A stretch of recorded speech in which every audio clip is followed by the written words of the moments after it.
It starts like any other day until it doesn't. A stooped veteran enters a courthouse, dignified despite his age.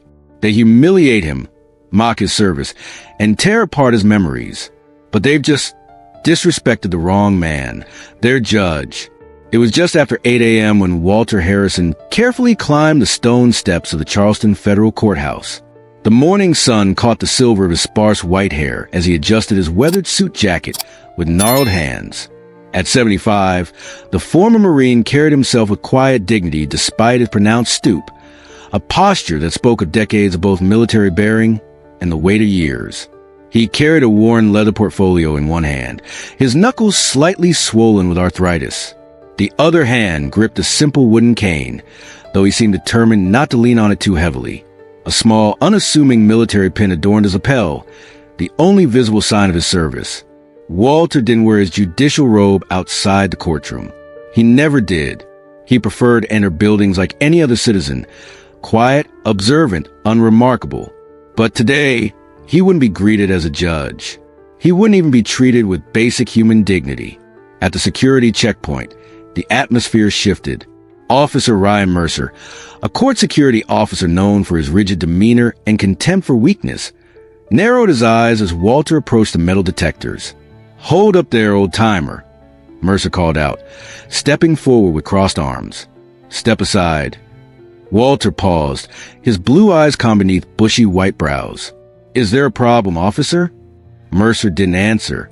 His gaze swept from Walter's thinning hair to his scuffed shoes with open disdain. Something about this old man bothered him deeply. "No proper ID displayed," he muttered. "We can't have just anyone shuffling in here." Walter calmly reached into his jacket pocket and produced his federal credentials. The badge gleamed under fluorescent lights, but Mercer barely glanced at it before slipping it into his own pocket. "I'd like that returned," Walter said quietly. Mercer stepped closer, invading the older man's space. "You in a rush to get somewhere, Grandpa?" The word landed like a slap. A female officer at the scanner shifted uncomfortably but remained silent. "I need to reach my courtroom," Walter stated firmly. "Then you'll follow procedure," Mercer snapped. "And that includes special screening for suspicious individuals." Without warning, Mercer gripped Walter's upper arm and steered him toward a side hallway, away from the public area. His grip was unnecessarily tight on the thin arm beneath the worn suit. The room they entered was small and windowless, with a metal table in the center. Walter's portfolio was roughly seized and dumped onto the table, its contents spilling out. Legal documents, a few personal items, and a small, framed photograph of young Marines in uniform. "What's all this?" Mercer picked up the photo. "Playing soldier, were we?" "That's my unit," Walter replied, his voice steady despite the tremor in his hands. "I'd appreciate—" Mercer cut him off. "We need to check everything. Security protocol." He carelessly flipped through the documents, then turned his attention to a small velvet pouch. When he emptied it, a purple heart medal and a folded, worn American flag fell out. Mercer snorted. Lots of these available at pawn shops these days. Before Walter could respond, Mercer casually swept the medal and the miniature flag off the table. They clattered to the floor. Then, with deliberate slowness, he unpinned the Marine Corps emblem from Walter's lapel and tossed it aside. No unauthorized pins or potential weapons. His smile was cruel. Regulations. Walter didn't cry out. He didn't rage. He simply watched with steel in his eyes as his dignity was stripped away piece by piece. "You will regret this," Walter said quietly, his voice steady despite the emotion tightening his throat. Mercer leaned down, smirking. "Old men like you always say that." He opened the door. "You're free to go. Courtroom's down the hall, if you're actually supposed to be here." Walter slowly bent to retrieve his medal and flag, his stiff joints protesting. He carefully tucked them back into the pouch, collected his scattered papers, and straightened his tie.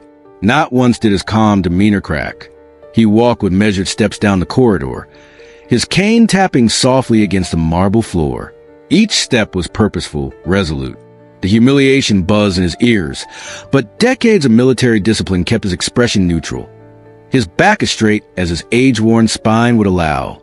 Ahead, The low hum of voices filtered from the courtroom's double doors. It was a high-profile morning, a police misconduct hearing. Officers were being tried for brutalizing an elderly veteran during a peaceful demonstration. National attention. Heavy press coverage. Walter was supposed to enter from the private chambers, his robe waiting inside. Court staff prepped. Decorum preserved. But today, those protocols seemed meaningless. He stopped outside the courtroom, took a deep breath, then pushed both doors open wide. The courtroom fell silent immediately. Conversations halted mid-sentence as heads turned toward the entrance. Walter's shoes echoed loudly against a marble floor as he made his way past rows of lawyers, journalists, plaintiffs, and defendants. Some stared in confusion, others in disbelief as he walked steadily toward the front of the room, behind the judge's bench where an empty chair waited. And then understanding dawned. The stooped old man they had watched being escorted to the hall, like a suspect, the veteran whose military mementos had been scattered and disrespected, wasn't just another senior citizen. He was the judge. Walter stepped behind the bench and turned to face the courtroom. His expression was calm, measured, the kind of calm that comes not from weakness but from decades of mastering crisis. A pen dropped near the defense table, the sound unnaturally loud in the stunned silence. Officer Mercer, who had followed at a distance to ensure the old man wasn't wandering where he shouldn't, now stood frozen by the side door. His face drained of color as Walter's steady gaze found him across the room. Mercer's mouth opened, but no sound emerged. Walter didn't flinch. Instead, he reached for the black robe folded neatly over the arm of his chair. He didn't ask for help or ceremony. He slipped it on himself, the movement slow but deliberate, each gesture imbued with unspoken authority. "Is the docket ready?" he asked the court clerk, his voice even. "Why, yes, Your Honor," the clerk responded, voice cracking slightly. Walter nodded once, then lowered himself into his chair. "We will begin today with preliminary testimony on Case 4582M, United States versus Charleston Police Department," he said as if nothing had happened. Charges of excessive force and civil rights violations against a 68-year-old veteran. All parties present. A murmur of "Yes, Your Honor," echoed back. The attorneys shifted uncomfortably in their seats. Some looked wide-eyed, others guilty, and a few looked angered that a senior veteran had dared to walk in after what they assumed had destroyed his composure. Walter ignored them all. "We will proceed." The first witness was called. An officer who had been on duty during the demonstration in question. A man who had pushed an elderly protester to the ground, breaking his ribs. The victim had been wearing a Vietnam veteran's cap. Walter listened carefully and took meticulous notes. The questioning continued methodically, but from the corner of his eye, he could see Mercer edging toward the exit, his face ashen. The officer's legs shifted restlessly, as if he knew his moment of reckoning was approaching. He was right. After the second witness, Walter called a recess. The courtroom emptied quickly, voices hushed as if afraid to disturb the charged atmosphere. Walter remained seated, his posture rigid. When only his clerk, two bailiffs, and Mercer remained, he finally spoke. Officer Mercer stepped forward. Mercer froze mid-step, then moved like a man approaching his execution. "Your Honor, I—" "State your full name for the record," Walter interrupted, his voice cutting like a combat knife. "Ryan Mercer." "How long have you served as a security officer at this courthouse?" 8 years, Your Honor." Walter tapped his pen against a legal pad.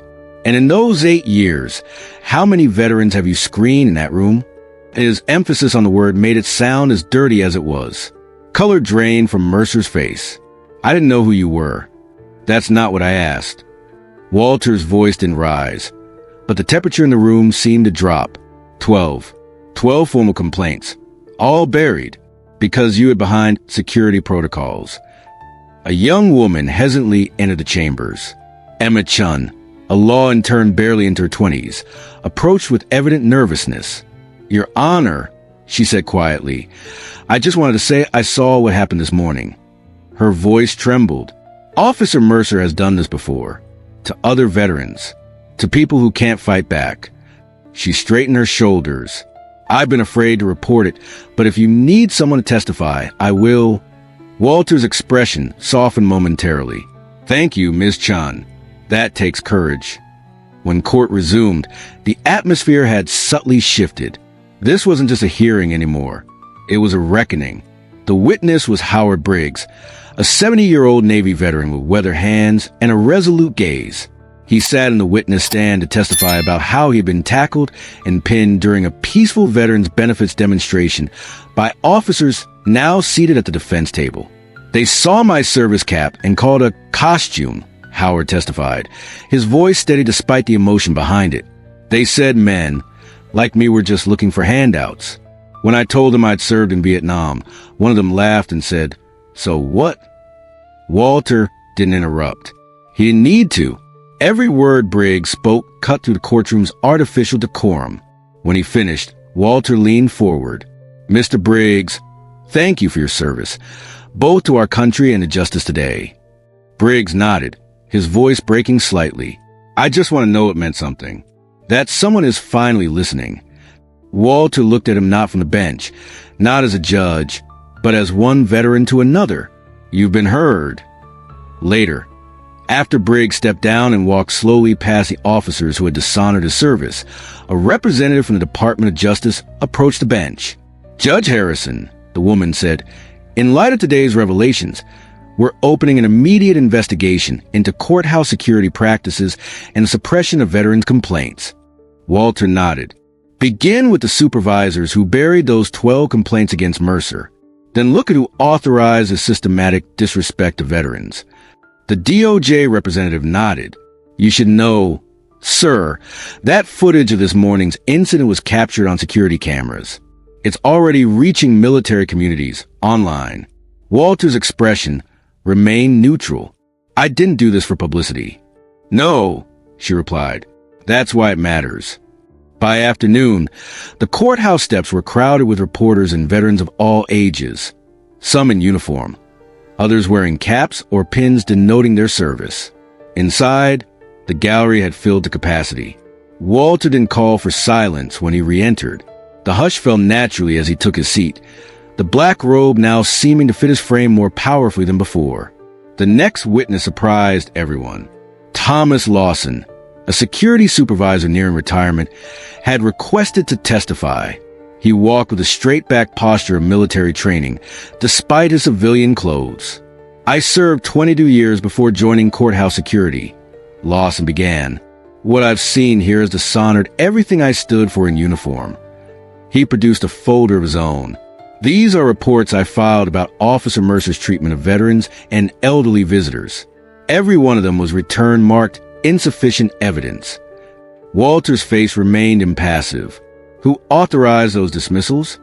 "Chief Administrator Gerald Weston," Lawson replied. He said maintaining a strong security presence was more important than, he paused, and I quote, "coddling every old-timer with a war story." A murmur of disgust rippled through the courtroom. Walter allowed it before bringing order with a single tap of his gavel. More witnesses came forward. A Vietnam veteran who'd been made to remove his prosthetic leg twice because Mercer claimed it looked suspicious. A Gold Star mother who'd been mocked when she mentioned her son's sacrifice. A retired Army nurse whose medals were confiscated as unauthorized metal objects and never returned. With each testimony, the pattern became clearer. This wasn't about security. It was about power, about dismissing those who had served as irrelevant, burdensome, unwelcome. And all of it had been known, reported, and systematically buried. Walter listened to each account with the patient attention of a man who understood that sometimes being heard was a first step toward healing. The final day began with rain lashing against courthouse windows, but inside, the atmosphere was charged with expectation. Walter Harrison entered without announcement. He walked to the bench, but instead of immediately taking a seat, he stood before it, facing the packed gallery. "Before we proceed with final determinations," he said, his voice clear despite his age, "I have something to address." He looked directly at Officer Mercer, now seated at a table with his own attorney. "This court finds Officer Ryan Mercer guilty of abuse of power, harassment, and violation of oath.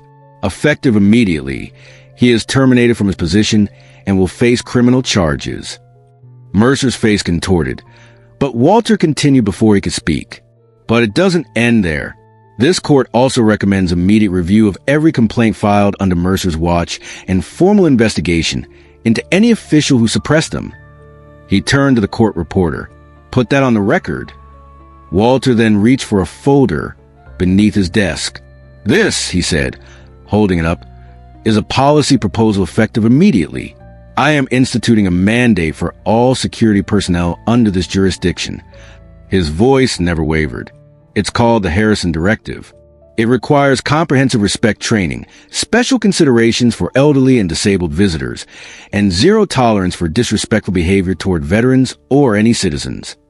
He held the document aloft. I will take this to the circuit, to the Judiciary Committee, to Congress if necessary, because what happened to me, what happened to all those who testified, should never happen to anyone in a place that claims to serve justice. Walter looked out over the silent room. This was never about revenge. It's about responsibility, accountability, about looking at a broken system and saying not anymore. He nodded toward the gallery where veterans sat straight back despite age and injury. For them, for all who served. 6 months later, Walter Harrison stood before a classroom of high school students. The Harrison Directive had spread beyond Charleston to federal courthouses nationwide. Congress was considering legislation to expand its principles to all government buildings. Do you still believe in the system? Asked a quiet girl in the back row. Walter considered her question carefully. I don't believe in what the system was, he finally said, but I believe in what it can become when we demand better. As he left, students lined up to shake his hand. Many had family members who served. His story hadn't just changed policy. It had sparked a conversation about how America treats its veterans. Not just with words, but with actions that reflect true respect. If this story resonated with you, please share it. Comment below with your thoughts on respecting our veterans and ensuring dignity for all. Let this be the beginning of conversation that leads to real change. Because respect isn't just given in combat, but in everyday interactions that honor sacrifice.